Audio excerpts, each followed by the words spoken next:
बच्चों, तुमने अपनी दादी नानी से बहुत सारी कहानियाँ सुनी होंगी। आओ, आज मैं तुम्हें एक कहानी सुनाता हूँ।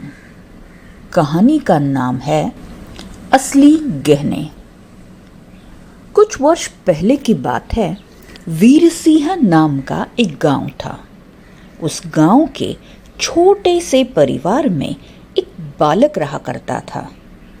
वह बड़ा ही सीधा साधा, बुद्धिमान एवं होनहार था। उसकी माँ का नाम भगवती देवी था। पढ़ाई के साथ साथ वह दिन रात अपनी माँ की सेवा में लगा रहता था।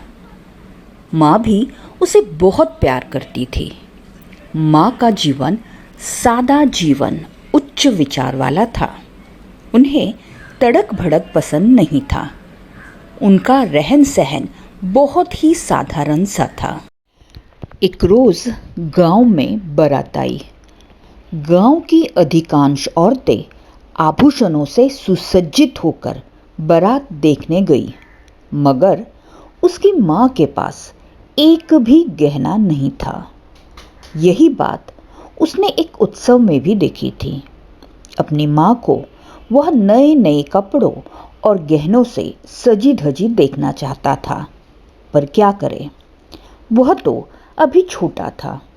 उसने मन ही मन तय कर लिया कि बड़ा होकर वह भी अपनी माँ के लिए गहने जरूर बनवाएगा।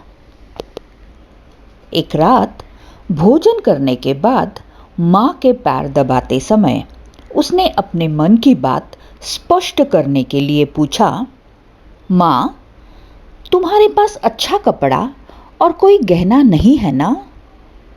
नहीं तो? मगर क्या बात है बेटा? माँ ने अचरज से पूछा। माँ, मेरी इच्छा है कि तुम भी गांव की अन्य औरतों की तरह नए नए कपड़े पहनो और गहनों से सज धज कर किसी आयोजन में जाया करो।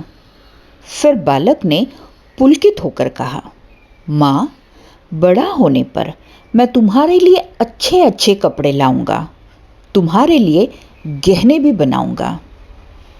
अच्छा तो ये बात है। बेटे के प्यार में माँ का गला भराया था। फिर मुस्कुराते हुए उन्होंने कहा, बेटे, परिश्रम से खूब पढ़ाई करो, बड़े बनो। तुम ही मेरे सबसे अच्छे गहने हो। आदमी गहनों और कपड़ों से नहीं, बल्कि अपने व्यवहार और कर्म से बड़ा बनता है। बालक ने कहा, पर माँ, मेरी बड़ी इच्छा है कि मैं तुम्हारे लिए गहने बनाऊं। माँ कुछ देर सोचती रही, फिर बोली, बेटा, यदि तुम्हें अपनी माँ से इतना ही प्यार है तो मेरे लिए बस 3 गहने बना देना। बस 3 ही माँ? पर कौन कौन से? बालक ने अधीरता से सवाल किया। बेटे, इस गांव में विद्यालय नहीं है।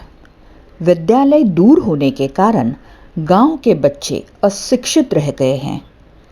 वे प्रगति नहीं कर पाते। इसलिए गांव में एक पाठशाला खुलवा देना। मरीजों के उपचार की कोई व्यवस्था नहीं है।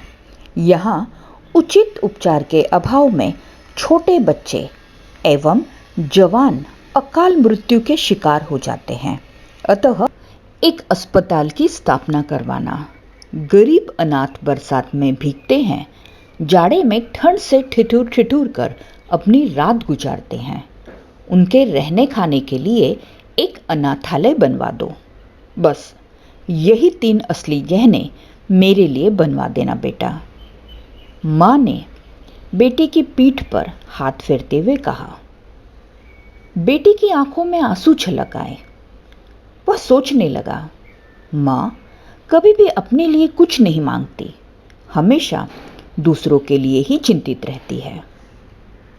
बालक ने माँ के पैर छुए और उसी दिन से माँ की इच्छा पूरी करने में जी जान से लग गया। आगे चलकर उसने माँ की तीनों इच्छाएं पूरी की।